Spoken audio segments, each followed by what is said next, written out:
All right then. Well, everybody, welcome to Paddlecast. This is the first of a series of shows brought to you by British Canoeing.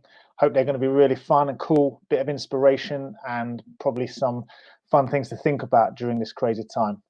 We've got an exciting series lined up for you all. This is going to be the first of 6 episodes that's going to be coming to you every single week.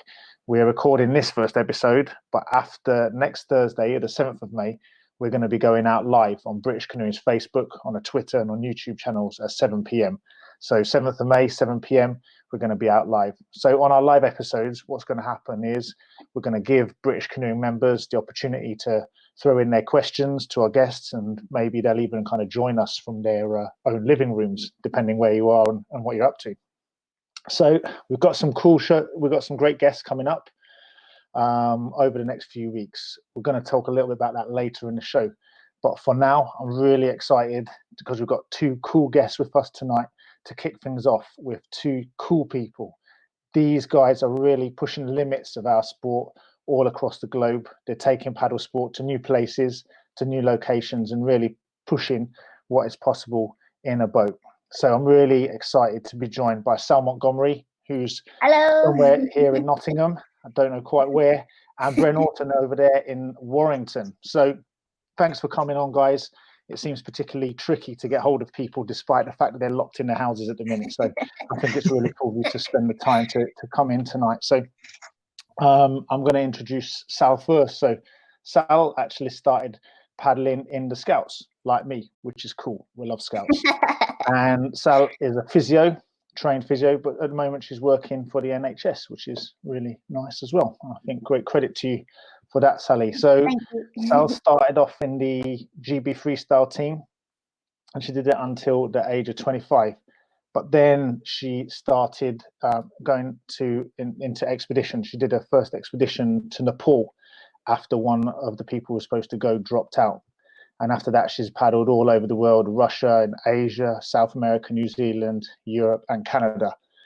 And I actually heard, Sal, you've got a nice, cheeky little video of one of your adventures in Chile. And I figured we could have a quick watch that to see what you've been up to. Yeah, sounds good.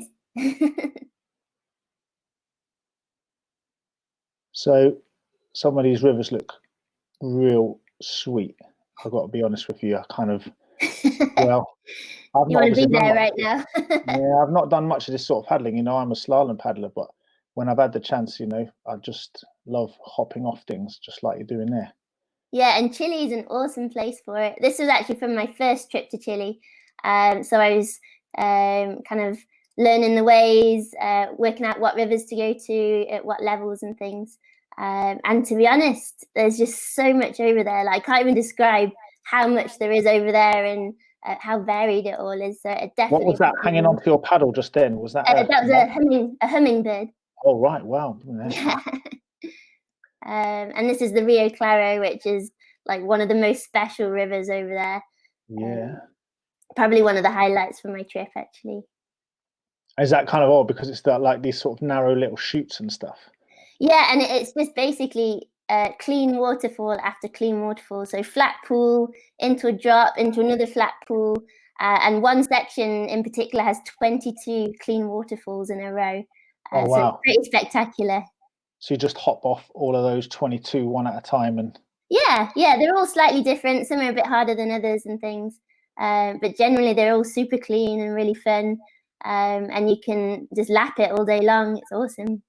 And what's the story with those horses? Are they kind of roaming around wild in Chile as well? Yeah, so that was actually in Argentina, because this particular year there had been a landslide across the main road that would take you from kind of northern Chile down to Futaleufú.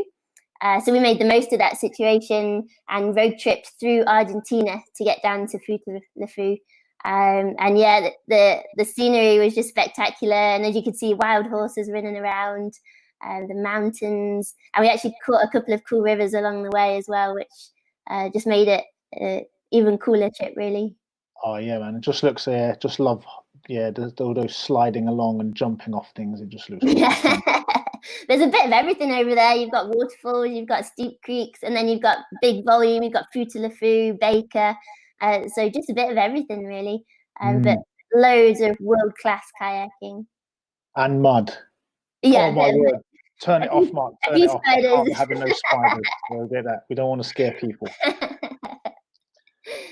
So yeah, and it's like, so one of the cool things I think that's happened relatively recently is that you were with Stephen Backshall, the legend Steve Backshall, in Bhutan to explore the uncharted rivers around there. And I guess you've also got a really cool kind of history with him. I think you've done quite a few things with him. Is that right? We've started doing more and more recently. Unfortunately, our training kind of got put on hold a little bit with the lockdown. But yeah, Bhutan was our first kind of adventure together. And that was checking out the Chamkar River, which was actually the last unrun river in Bhutan. So quite a big adventure, as you can imagine. And yeah, in a beautiful place, some really good white water.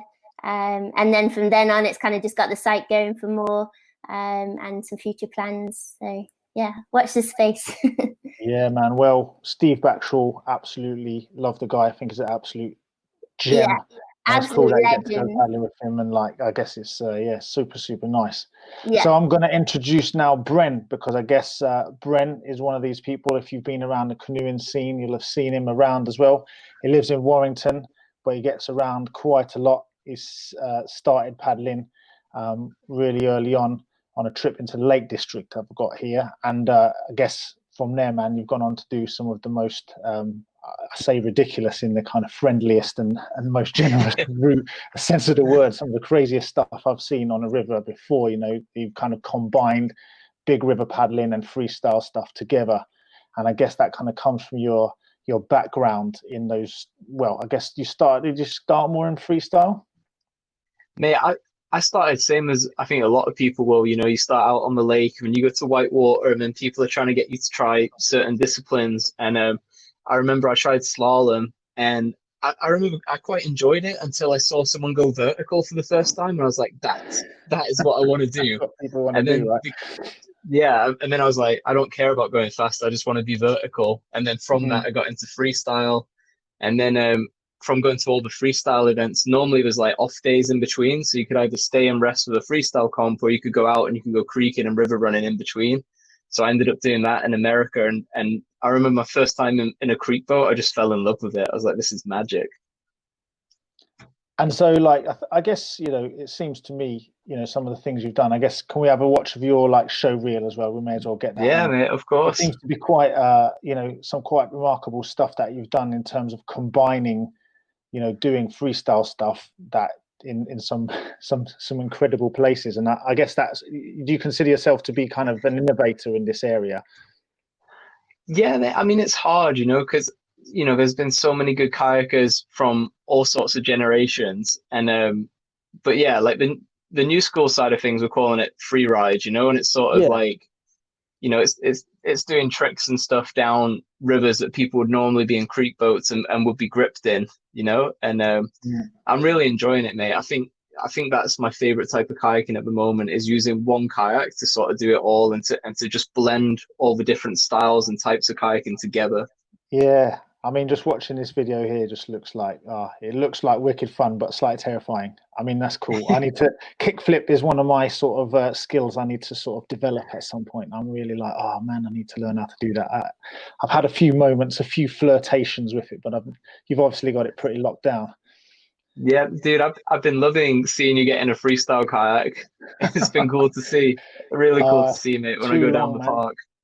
It's too long since I've been on in my freestyle kayak, for sure it is. And tell me, I saw this clip earlier, man, going down. I just love going down that pipe. That must have been the wickedest fun to do. I just think that's super cool.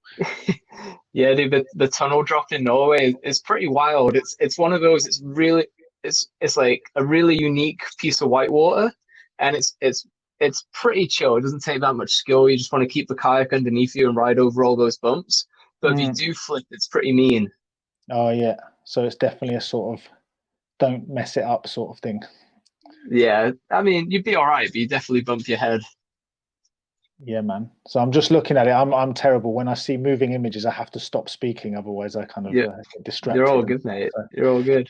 No, and so like I think this it's really cool just to have both of you in the same room together, because I guess, you know, you're both paddling at a real high level and just seeing, you know, the paddling that you're doing has kind of brought a smile to my face and thinking, oh, you know, this is wicked. And I just wonder, Sal, you know, how's it been for you during this lockdown? I guess you've been working quite a bit. Has that kind of distracted you from paddling a bit, or? Well, it's been definitely a big change of plan. I'm actually meant to be in Nepal right now.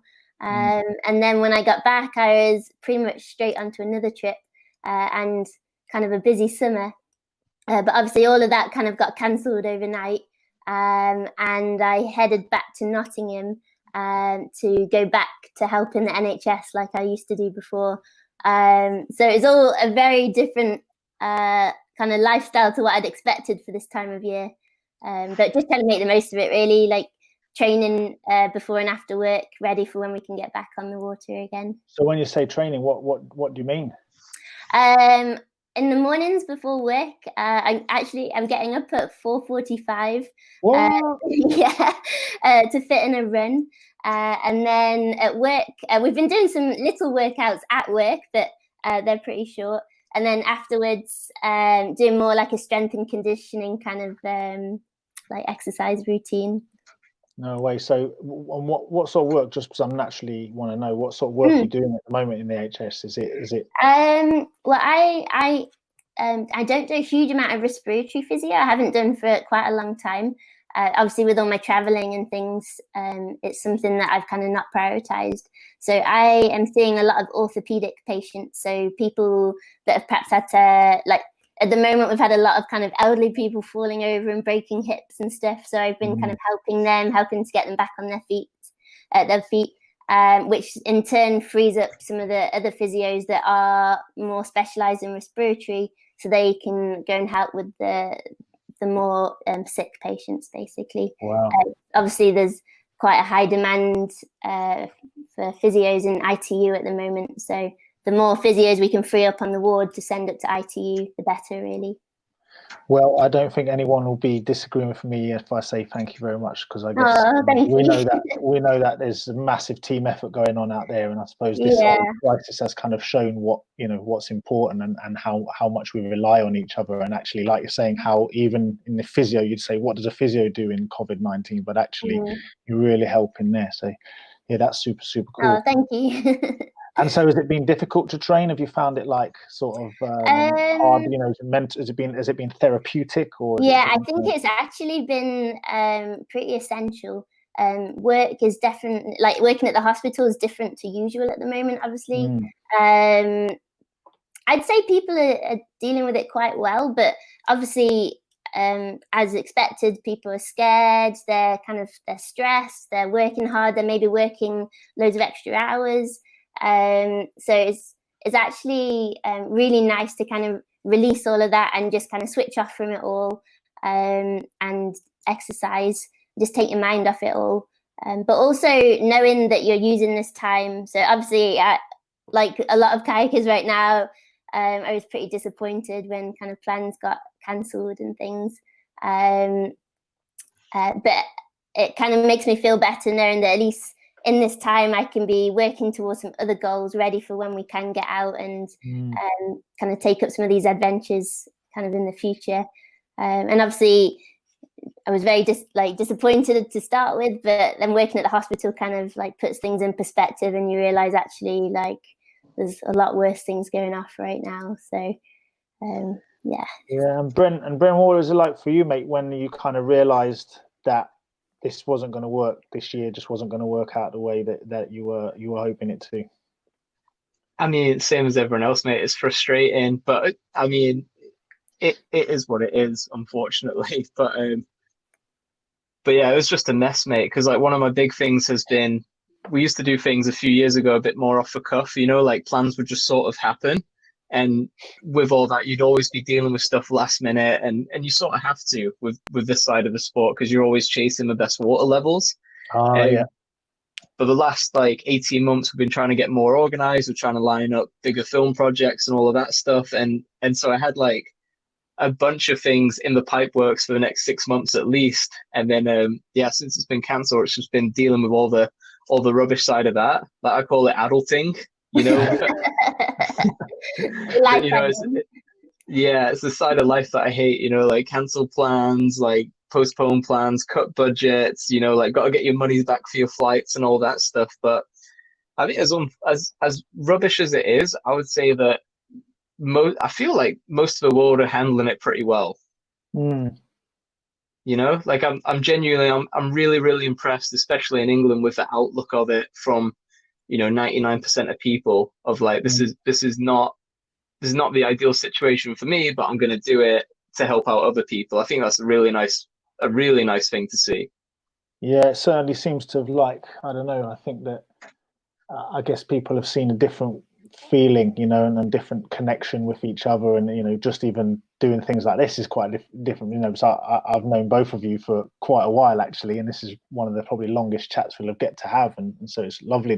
There's opportunities in this really kind of difficult time. And I suppose, Bren, I was thinking to, you know, do you have a training program? I can't see you getting up at 4:45 for a run. Oh, but I may have really sold you. I don't know, mate. What's the story? Tell me. Not Correct normally, me. mate.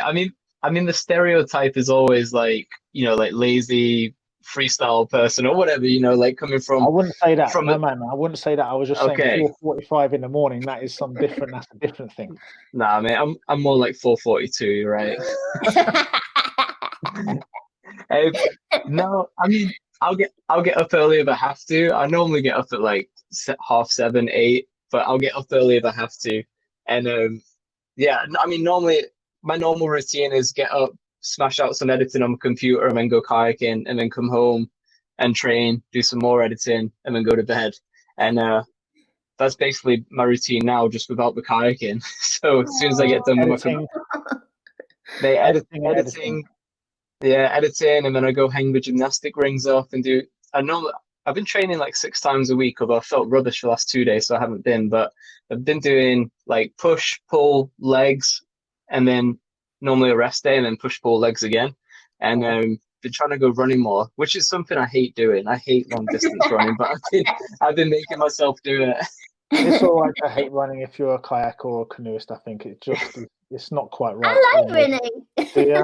Oh, I think when you're just don't. I've got into running a bit more since I retired. I think just because it's just having to lug less all my muscles around. I left them behind when I retired, and now I can go running.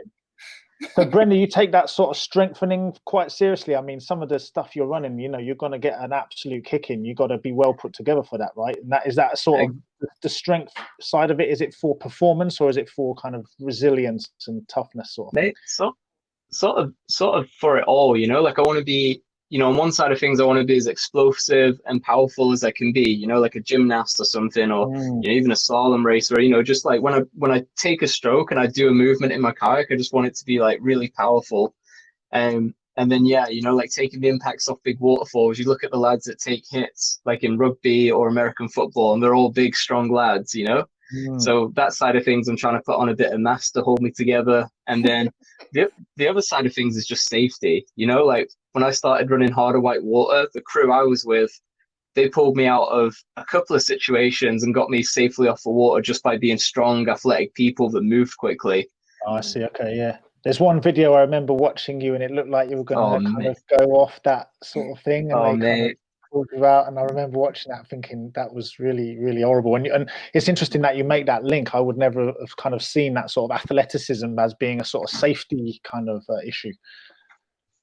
Yeah, mate. I mean, that save that Dave Facili pulled off. You know, I was for people that haven't seen it, I was 17 or 18 years old, and we were running this waterfall on the Olympic Peninsula called Hammer Hammer, and it's a 20-foot waterfall to a 60-foot waterfall, and there's a cave on the left in between the two, and I messed up the first 20-footer and got pushed into the cave, and panicked, had never been pushed up against the wall and not been able to roll and all of that stuff, and I swam, and I got like sucked into this cave, and my legs are like on the other side of the cave, and I'm like almost about to get swept over the falls.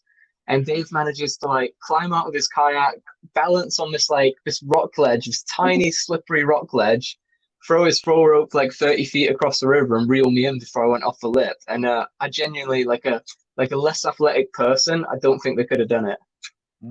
Nice. It was interesting to see Sally's face. I think it was the same as mine. Like this. I just hate the sound of pain. That emoji. Wow, no, I mean, and it's interesting because, you know, as a former slalom paddler, I never really did, you know, very dangerous stuff, you know, and some of this stuff, just watching it kind of makes me feel a bit cold and sweaty. So credit to both of you.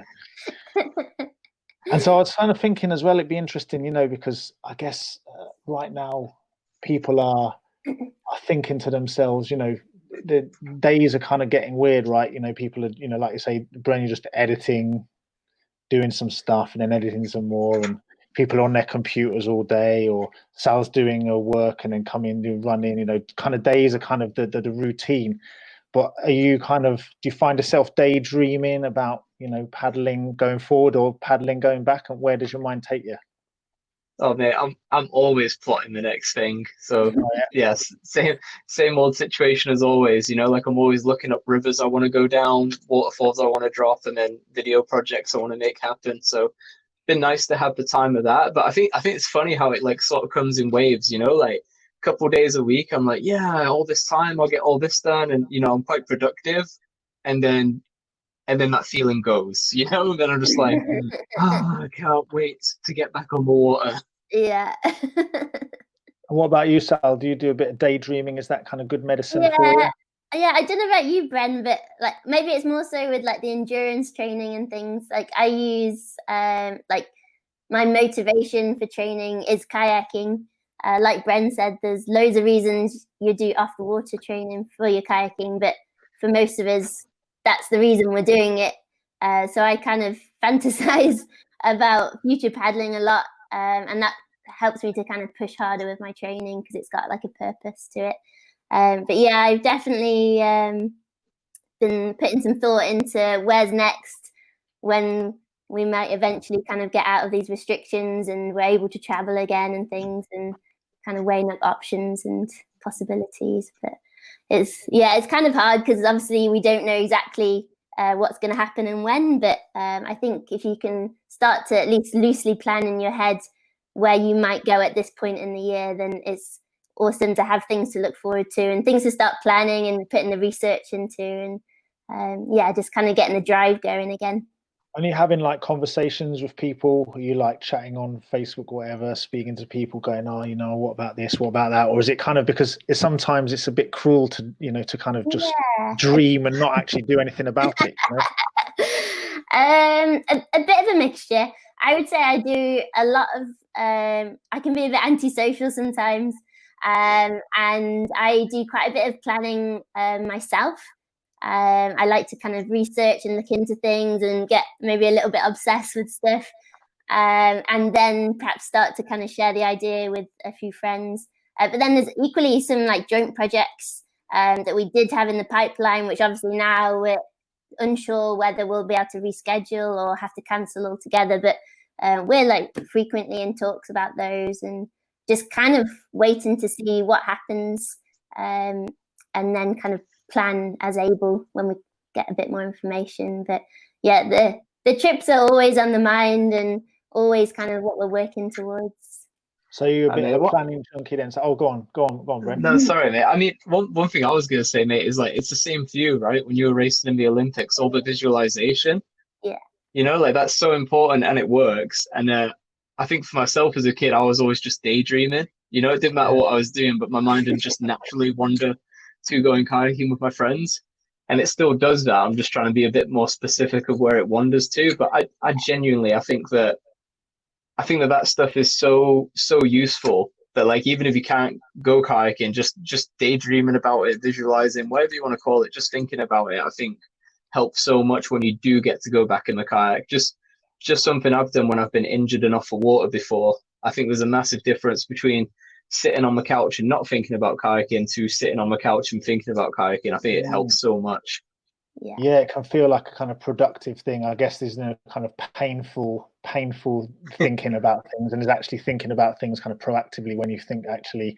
And it's interesting to hear you say that, because I guess one of the things I admire about I guess freestyle especially, and I suppose what you're doing on the free ride stuff is a kind of creative side, you know, and thinking about, oh, what could I do, and I suppose that's where daydreaming is really, you know, interesting. And have you come up with anything cool that we should be keeping our eye out for?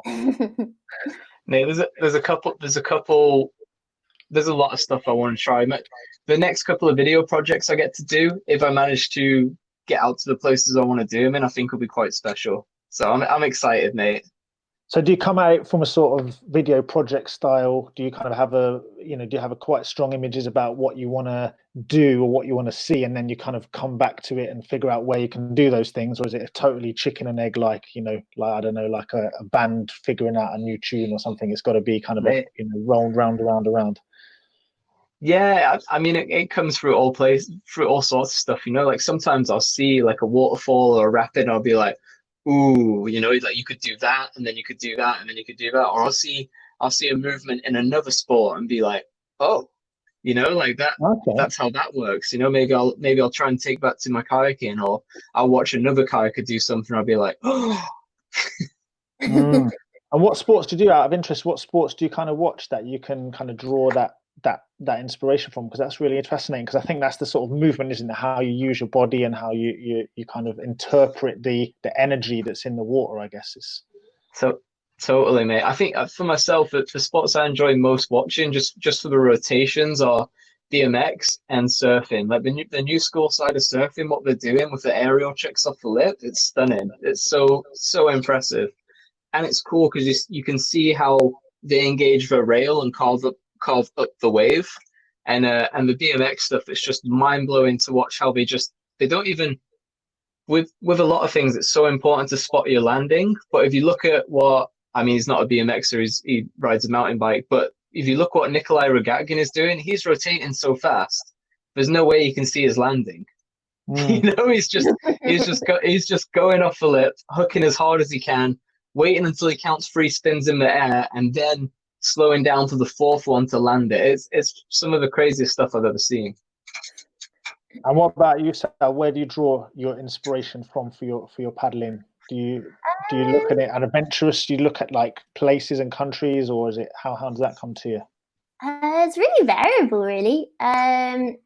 I know a lot of my more recent kind of trips has been that I've gone somewhere that I've perhaps wanted to go for a while, and I've been doing some research, and then finally kind of got everything in place and I've gone. And then once I'm there, you meet other people, you talk to people about their experiences in other countries and with rivers, or you chat about like, oh, I've seen this river, or I've seen this like the section that's not been done before, and you just kind of you get excited about different kind of ideas and plans, and then you kind of just go off in a direction of starting to put like research and plans together and things. But yeah, it definitely varies. I tend to, without kind of trying, I tend to leave a trip already thinking about the next place that I want to go, and already like looking into it and things. So it kind of just naturally flows without really trying. There's just always like loads of excitement and psych going on for lots of new places. People are being like way more adventurous and exploring, and people are kind of chasing a bit more, which is cool. And you can't help but kind of get excited about that and get drawn into it too. And so I don't know, I guess you probably can't say too much, but you said something earlier on about, like, I got the impression you were kind of doing training with Steve Backshall. You know, are you working together, sort of like developing your skills together and stuff like that? Yeah. I don't think Steve would mind me saying that he has recently had some shoulder surgery. He's recovering from that, and he's doing really well. So he got the go-ahead for getting back into kayaking again. So we kind of put together a bit of a training regime to build him up, and then start kind of working on more advanced skills and more like river experience, rescue skills and stuff, ready for kind of future expeditions. I'd say things have been put on hold, but hopefully they can recommence, and kind of we can start working towards those goals again. Yeah, I mean, that's the thing, you know, injuries. I was going to ask you about that, because I heard, you know, Bren talk about injuries, and I guess, Sal, have you had many injuries from paddling as well? I've had a few shoulder injuries. in particular, probably be a year before last now, I was trying to do an ear dip on a waterfall, messed it up and tore through 2 rotator cuff muscles and the labrum, or the cartilage of my shoulder. So I needed quite extensive surgery. But like God. yeah, I also carried on paddling with it for a month on the footer whilst it was like hanging off. So that probably didn't do it too much good, but it's the footer. So did you feel like you didn't have a choice? Did you were like, well, this isn't ideal, but yeah, most people have heard of the footer because it is just like a paddler's paradise, and you kind of can't go there and not paddle. And I had a month set aside to paddle there. So yeah, probably kind of irresponsibly, but I don't regret it. Just took painkillers and carried on paddling. Well, I guess you might argue if it's already messed up and totally damaged, you know, if you've not got, if it's torn, if it's already torn, then I guess sometimes if it's actually functional, you can't do anything about it until you've got surgery, eh? And I guess you're not going to get it in Chile, are you? So yeah, and to be Science. Yeah. Well, to be honest, when I came back to the UK and had the scans done and they told me the extent of the damage, I did say to the surgeon, because obviously things don't always happen straight away. So they'd said like I'd have to wait a little while for the surgery. And I kind of said, can I cause any more damage? And he was like, no, the damage is pretty much done. So I carried on paddling right up until the surgery. I was still doing freestyle and stuff. That's kind of the angle that I was thinking about, because you know the structures have been damaged. You can't do anything until they've been stuck back down. So it felt a bit unstable, but I was perhaps just a bit more careful than usual. But like Bren was saying earlier, like having that drive and the purpose for your training is really good.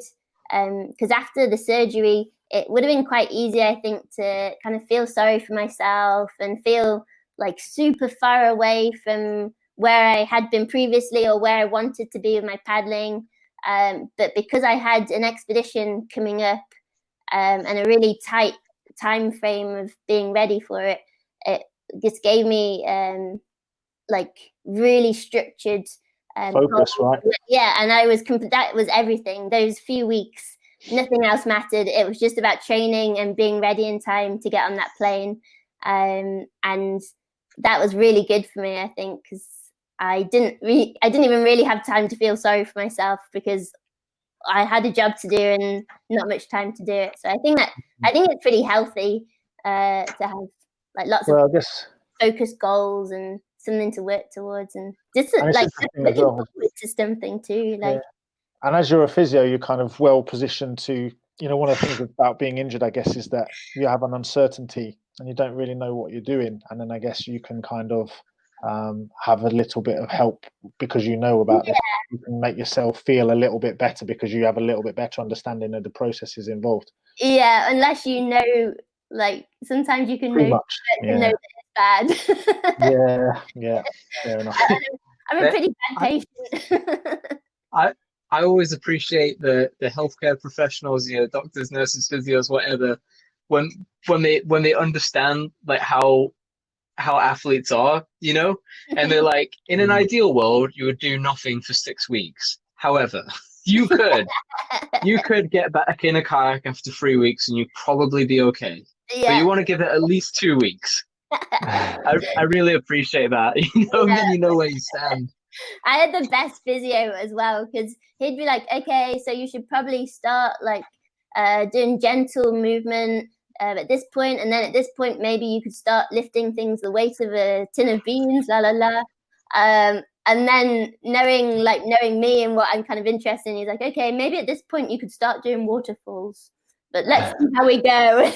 Like, he just understood, and he still thought it was a bit mental, but he kind of knew what I was aiming for rather than what maybe someone like the general public would be aiming for. So that was. And what about you, Bren? Tell me about go on, just give us one example of an injury that you've had to deal with. Definitely, I had a string of them last year where I think I was just not, number one, I was not sleeping enough because I was too busy, but I think I was just not fully recovering from an injury, and then I try and get back to like top level stuff, but I'd be semi-injured and I just get hurt again in another place. I had like a few back-to-back ones, and the worst one I've ever had was a fractured skull and a brain bleed, and that was 2 years ago. But yeah, that was heavy. That was crazy though, because in my head, because I was so confused from a concussion and the brain injury, in my head, I was fine. Like I felt a little bit sore and stiff as you do after waterfalls, but I felt fine. I couldn't understand what all the fuss was about, and I couldn't understand why my friends wouldn't let me go kayaking with them. And eventually they made me look in a mirror, and like my nose was on the other side of my face, like all this was split open, and then I had all the x-rays, and eventually it clicked how serious it was. But I didn't know fully who I was or what had happened or anything for a good few weeks. All I knew is that I really, really wanted to go kayaking. that was the worst injury. I think we can all identify with that, man. At the minute, I feel it's just, it's so, there's going to be people all around the world, doing all sorts of things that they, wouldn't normally be doing, and thinking, when am I going to get back out on the water, and when am I going to get to do some of this stuff? It's difficult, but I guess it's really interesting because there's a sense of perspective that I think people are really getting hold of, and it's kind of like it's really such an interesting time. And I guess it's for me, it's interesting just to get a chance to chat to you and speak about things. And I just wondered, basically, when you're going to go out on your next trip, and you kind of, what is the first thing that goes into your bag that's not a piece of canoeing kit or something to do with paddling equipment? What's the sort of thing that you want to be out with you that is kind of like, that makes you feel good about being away? That's a tricky question. Have you anyone got something? Sort of something that reminds you of home or something, or what your non-essential thing that you would take away with you? Nate, that's tricky. I think like luxury item wise, my number one pick is a Kindle, so I can read books while I'm away, and my second pick is a good set of headphones. But I class those as essentials. Like I can't imagine traveling without them. First world, yeah, good on. Yeah, mate, totally. What about you, Sally? I would agree with the Kindle. I read a lot, especially when traveling. It also helps me sleep because, like you can probably relate with Bren, like we're always changing time zones, which can mess your sleep up a bit. Whereas reading for me, like, helps to knock me out no matter what time it is. But I would say the first thing that came to my mind, and a lot of my friends will probably agree with me here, that as soon as I'm away, I am straight into kind of my life shorts, so the Deerstone shorts. Particularly the ice cream ones, so the bright yellow and pink ones, and I just live in them basically until I leave, and that's become kind of my signature kind of item, I guess, that I'm just living in for the whole trip. They get pretty kind of abused by the end of the trip. Yeah, pretty much. But that's kind of what I associate, like, yeah, I'm away kayaking, the life shorts are on. Nice. Yeah, I'd probably say most people with kind of flip-flops and boardies, like you're away, you're abroad, it's warm, and you're just going kayaking every day. Well, it's funny thinking about shorts because apparently, like loads of people, there's been a massive rise in the number of people wearing like leisure bottoms, tracky bottoms, and stuff around the house. And I confess to wearing some right now, so it's a bit like those shorts. Mate, prime time. Honestly, like it is sort of like, well, it's like being a little kid again. Like around Christmas time, you're just like in your pajamas for a few days. Like the only person I see from the outside world at the moment is occasionally the postman. Oh. That's it, really. A couple people want to go out training, but not that many people. Well, I'm all the more grateful for you guys having been here tonight with me, for sharing this time together and sharing your experiences with the people who are watching. I think it's really, really good. And I'm really glad. Thank you for everybody coming to watch this first episode of the Paddlecast. I want to say thank you to Sal and Bren for being awesome. I think we had to stop the discussion before we ended up diverting into what we're wearing for the next few weeks while we're this is supposed to be about canoeing, right? Next week on the 7th of May, what we're going to be doing was we're going to be having our first of our live episodes. So what we're going to do then is we're going to have a kind of round table chat with people from Peak UK, Palm, Perception, and Tutega to talk about how the industry is weathering the current crisis and the future of paddling equipment. So join us on British Canoeing Twitter, YouTube, and Facebook at 7 p.m. All the details are going to be published through the usual news channels and social media. We'll be letting people know if they want to be a part of the next episode to ask their questions. But once again, I just want to say thank you so much to Bren and Sal for being here. Thanks to everyone who's helped support and get this set up. But thank you for being here. Thanks for listening. Stay safe. Hang in there. Just hopefully not too much longer. And see you again soon. Well, thanks, guys. Yeah, mate. Cheers, dude.